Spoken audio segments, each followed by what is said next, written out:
If you've never heard of toxic productivity, don't be alarmed. It is a phenomenon that emerged as a result of the unique dynamics happening during the pandemic. We've all heard about workaholism and overachieving, but those have always been connected with the workplace. What happens when a workaholic can't go to work? What happens when an overachiever is confined to the home? Perhaps a compulsive search of things to fix in the house? Endless online courses or lesson plans for skilling up? Exercise programs and a daily self-help routine? Anything that would allow them to keep on achieving. This was the discovery that was uncovered over the last 2 years. When you take the work out of workaholic, a whole other layer of behavioral addiction is revealed. It's called toxic productivity. What is toxic productivity? The short answer to this is that it's an inability to not be productive. Everything is looked at in terms of goal attainment or achievement. Every activity is approached as, what's the point of this? What will I achieve? Why am I doing this? For example, the idea of going for a walk in the afternoon might be met with a why. A toxically productive person may ask questions of, where are we going? Who are we meeting? Until the person realizes, oh, hey, maybe I can get my steps in for the day. Only then the walk makes sense to them. There's no such thing as just taking a walk. There's also some evidence that productivity may be used as an emotional response, similar to the way one might smoke a cigarette when stressed or drink at the end of a bad day. Productivity helps calm and neutralize unwanted moods, thoughts, or emotions. Productivity becomes a coping mechanism to deal with the proverbial demons that can pop up when stillness or silence falls. The more complex answer is that it's a protection and safety mechanism that becomes a compulsion, which develops into an addiction and can solidify into a personality.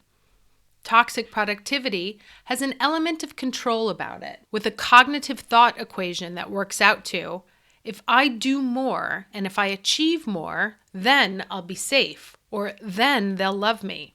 You may find that it's more common in people who had difficult childhoods, who were raised in poverty, whose day-to-day life was unpredictable, or who had excessive amounts of responsibility and expectations placed on them at an early age. You can also find it in children who were told from an early age that they had to be special, that they were unique, different, and better than others. It's people who equate doing more with surviving better, to the point that relaxation and not being productive feels risky or dangerous. It feels like failing. So toxic productivity is really the evil love child of workaholism and overachieving. The even more complex answer is that toxic productivity involves some of the key systems in the body and the brain, blending into a perfect storm of publicly celebrated and encouraged compulsive behavioral addiction. I mentioned above the fear response. At some point in their lives, frequently during the foundational years, a toxically productive person will have experienced a situation of fear that led them to conclude that if they could just make enough money, keep busy, win at everything, show the world they're worthy, etc., then they would feel safe and loved. Therefore, achievement to their brains is fundamental to their basic human needs. If we add to this that every time we accomplish something, even small, our body gives us a little hit of dopamine. Dopamine is our feel-good neurotransmitter. You'll find dopamine system at the center of most addictive behaviors. Some people overeat to get that feeling of safety and the dopamine high. Some take illegal substances. Productivity involves similar mechanisms. To understand how dopamine works, Dr. Daniel Lieberman, professor and vice chair for clinical affairs in the Department of Psychiatry and Behavioral Sciences at George Washington University, said in a 2019 American Psychological Association podcast, quote, I think perhaps the broadest way to describe dopamine is that it's designed to maximize future resources. And we can see that working in ourselves when we're constantly focused on the future. I need more. I'm not satisfied. I'm not a good enough person. rather than just kind of taking a deep breath and saying, wow, look at all the wonderful things I have done, the good things that I've done. I'm grateful for them. Dopamine doesn't want us to do that. It wants to keep us constantly on the run, end quote. So this is what constantly pushes us for more food, more sex, more drugs, more productivity. Dr. Lieberman continues, and I quote, "There are certain behaviors that cause dopamine release that can also get out of control. It can make us obsessed with our work and take us away from having a personal life. And of course, a work-life balance is very important, and dopamine can ruin that balance. But it can also prevent us from getting satisfaction from what we're working for so hard. It's never enough. I saw a patient today who's an incredibly successful real estate developer, and he has more money than he will ever be able to spend, and through his life, he's achieved higher and higher and higher levels. But every time he takes a step, he starts comparing himself to the person at the higher level, and his self-esteem is terrible, despite all of his achievements. In spite of having a wonderful family, he constantly sees himself as a failure because he's always looking for what he has not yet achieved. And then that's a pathological behavior of dopamine." End quote. Add to this that with productivity, there is none of the public judgment or shame that we might find in any of the other behavioral addictions. Quite the opposite. Achievement and productivity are actively encouraged by our workplaces and our society. It would be the equivalent of living in a culture that rewarded you for excessive drug use. We encourage people to do more, be more, have more. This means that at no point, particularly to people who are sensitive to the addictive nature of productivity, does a toxically productive person believe that what they are doing is unhealthy. These three aspects blended together build a kind of perfect storm for personalities that might be at greater risk of developing an addiction to toxic productivity. Are there people who can be more prone to be toxically productive? In a study published in Norway on workaholism, the research suggested that people with caretaker responsibilities of children living at home were more likely to be affected than those without children. The same study also suggested that workaholics tend to score higher on 3 of the 5-factor personality traits. First being agreeableness, personalities that are compliant, altruistic, and modest. Second, neuroticism, personalities that are impulsive, hostile, and nervous. And finally, intellect or imagination, personalities that are open for new impulses, action-oriented, and inventive. Essentially, people who have high needs for external validation or an inability to be still, coming from any variety of root causes, tend to be more susceptible to falling into the trap of toxic productivity. Why do you think we have seen the rise of toxic productivity recently? What impact do you think the pandemic has on it? First and foremost, for the unique set of circumstances in which we found ourselves recently. Workaholism is nothing new, and we're familiar with it as a concept. We've all had that friend or parent who loved to pull late nights in the office, and it was difficult to get FaceTime with them. When we removed the office as a destination and life was confined to 4 walls, whether alone or with our family, an urgent need had to be filled. In chemical addictions, when a drug addict can't obtain their drug of choice, they move on to substitutes that provide the same high. If a toxically productive person can't go to work and travel or be constantly on the move, they can transfer that energy to something else that will give them the same sense of accomplishment they had before. While some may be alarmed at the idea of productivity being referred to in the same context as an addiction, I'd like to bring up another passage from the same interview of Dr. Daniel Lieberman, and I quote, "Really, dopamine is the essence of addiction. There are different dopamine tracks in the brain, and depending on which one is particularly active, we can see different manifestations of this obsession with the future. So, for example, there is a track called Amos Olympic track, which we in the book call the desire pathway. And if you've got a very strong desire pathway, you're going to be at risk of becoming addicted to drugs. You're going to be constantly pursuing pleasure. That's where you're going to get your more. There's another pathway, though, that goes up to the frontal lobes.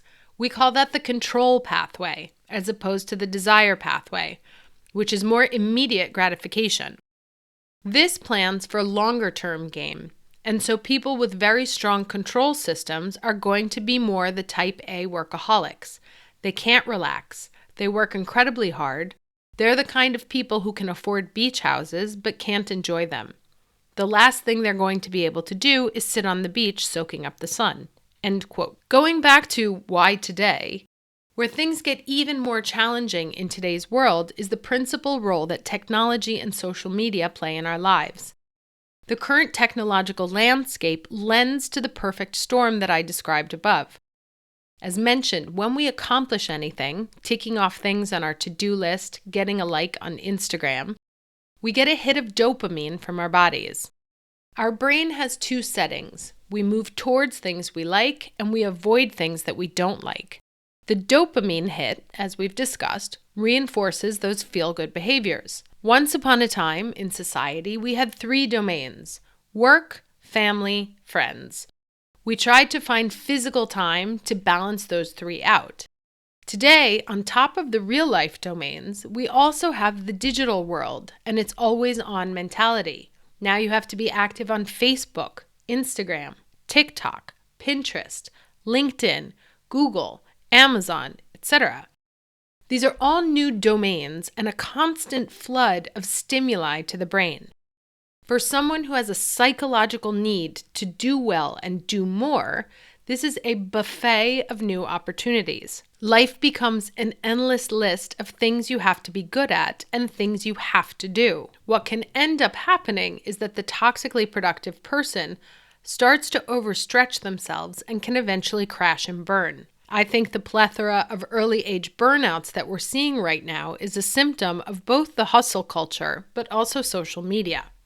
Regarding the pandemic, as I mentioned above, toxic productivity can also be a protection behavior. Someone who uses productivity to feel safe will have this mechanism heightened exponentially when they find themselves in an actual situation of danger. Even more so when the situation of danger takes away all of your usual outlets of productivity. There may have been 2 reactions of this personality type in lockdown. The first reaction may have been shock, feeling like the ground has dropped out. This could have caused a sense of trauma, depression, or extreme anxiety. The likely response would then have been to start looking everywhere within the home for something to do. These people maybe took cooking classes, learned a new language, read 50 books, or other extremist productivity sports. We might ask, well, what's the problem with that? These seem like relatively healthy forms of self-improvement. And while the what may not be the issue, it's the why they're doing it that is dysfunctional. This can also put pressure on friends and family who may not deal with fear in the same way. If you have a toxic producer in the same house as someone who shuts down in the face of fear, they are likely going to be involved in an intricate dance of mutual triggering back and forth. What are some consequences of toxic productivity? Again, the majority of data that we have available refers to workaholism, as there's been no research formally done on toxic productivity. However, the behavioral foundations are the same, and so we can look to existing research for clues. The symptoms are pretty similar to what we can see in other addictions, including the effects on mood, tolerance, and withdrawal. People who meet qualifications for workaholism often experience stress more severely than others, leading to an increase in stress-related symptoms, both physical and psychological. Insomnia, sleep problems, difficulty waking up, and fatigue can also be seen in toxically productive people, which may stem from a form of adrenal fatigue due to the body being on consistent overdrive. Research also shows that workaholics report conflicts related to work-family life and can suffer from poorer functioning outside of work than people who are not workaholics. Finally, much research shows that workaholism correlates with lower levels of well-being, a sense of being healthy and happy, and performance at work. Could you tell me about Moodily? How does it work? How does it tackle issues around toxic productivity? Moodily is a tool to help you manage your mood in real time, using creative materials designed according to scientifically verified techniques. Moodily was born out of my personal experience. I am a recovering toxic producer and had a burnout episode in 2015, which left me with stress-related vision loss in one eye, which was the catalyst for Moodily. While I was studying stress in my postgraduate program in the neuroscience of mental health, I discovered so much incredible information about what our brain needs to manage stress, be productive, and feel good. Mood is at the core of our daily experience, how we see life, and the possibilities it holds for us. If we're stressed, everything we experience is colored by that mood. We may not realize it, but toxic productivity can keep our entire body in a constant state of stress. This is what makes it so hard to relax. The sensation of stress becomes our go-to state. This not only has devastating effects on our body, but what's not commonly known is that while we're stressed, we perform worse. We make more mistakes, our problem-solving skills are impaired, and our interpersonal abilities are challenged. The irony is that being in a heightened state of stress from toxic productivity can actually make us less productive. The issue is that it's very hard to know how to relax if you're not used to it, and not all the relaxation tools on the market are welcome to the general public. In my research on stress, I uncovered a scientific technique called mood induction that uses creative materials to help people shift their moods on demand. It's been used in clinical research for over 50 years. Science has never been able to bring mood induction to market because they're scientists and researchers. Mood induction requires experience and excellence in creative development and production to make it happen. My combination of experiences made me uniquely qualified to see the opportunity to improve people's lives at work by bringing mood induction into the workplace. Thanks to the way our brain works, engaging with these materials over time can help improve our ability to emotionally self-regulate, which can contribute to an increased sense of well-being and improved performance. What tips would you give to help avoid toxic productivity? The key word is balance. The body was not designed to stay in any one state for too long. It needs balance. If we don't give the body balance, it will adjust itself, and this can have long-term effects. There is some scientific literature that suggests that in select cases, the body may induce a state of depression as an attempt to balance out the anxiety.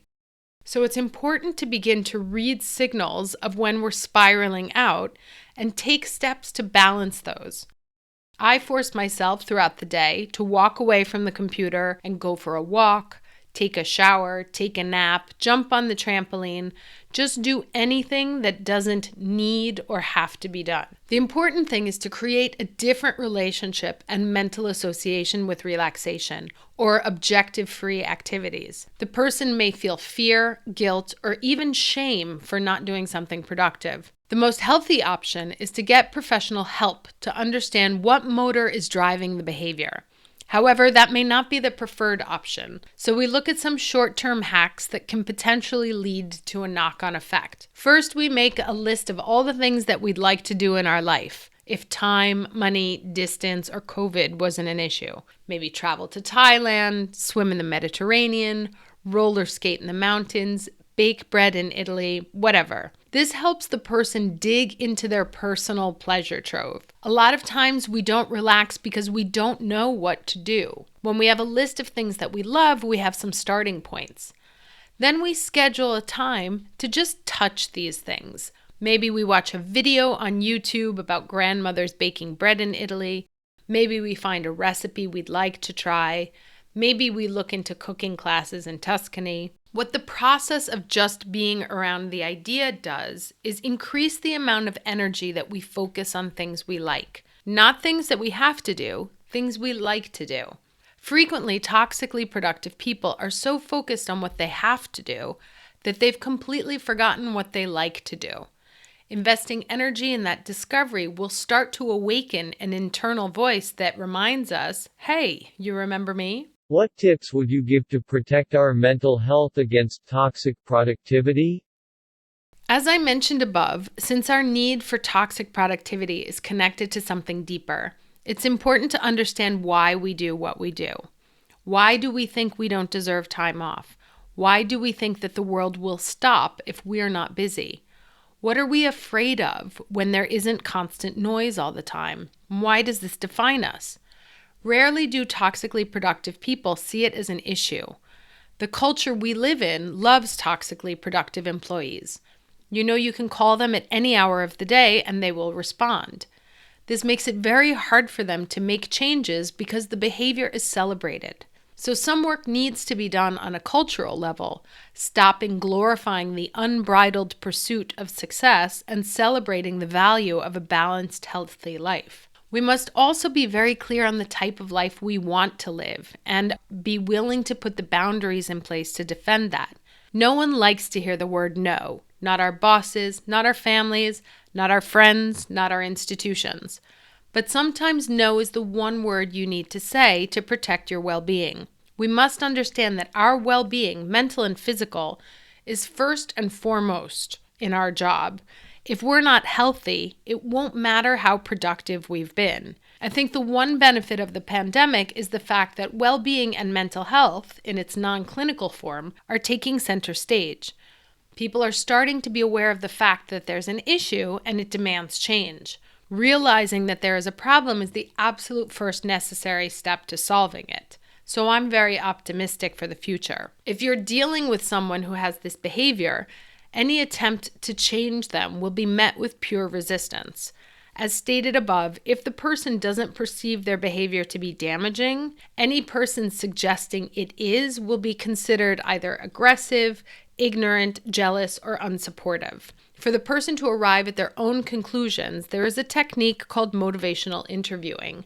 This process digs into the whys behind the behavior. The intention is to bring the toxically productive person to their own realization that the behavior is extreme and that there is room for more healthy options. On a more clinical side, cognitive behavioral therapy is the gold star in dealing with behavioral addictions. The most common thought patterns we can see in a toxically productive person are, I must finish this myself as no one else does it right. If I'm not working, then I'm lazy. I can't take a break. Things will fall apart. I would take a break if I could, but there's just too much to be done. Interestingly, in recent years, science has been rewriting its position on workaholism by making engagement a key modifier, meaning that if you work a lot and don't enjoy it, then it's bad. But if you do work a lot and do enjoy it, then it's not so bad. Now, this may actually be one of the roots of where the encouragement and the hustle culture is born. Yet, as someone who can speak for personal experience, I loved my job and had no problem putting in 16 to 18-hour days. That didn't keep me out of the hospital, though. This is one of the things we seem to forget when we discuss burnout. It's not only a psychological occurrence.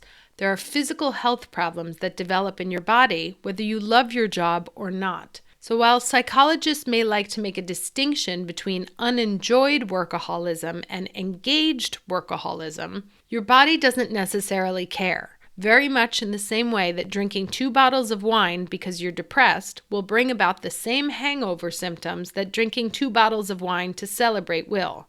This is one of those rare cases where the context doesn't change the facts.